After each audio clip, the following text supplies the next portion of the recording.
ucis pe cățelie.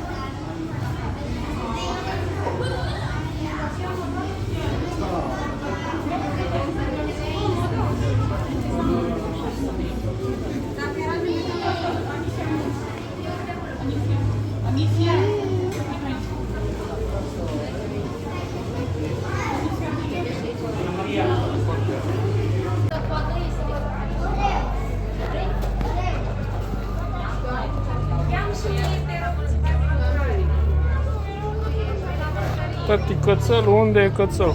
Stai mai că plecat în țăpâna.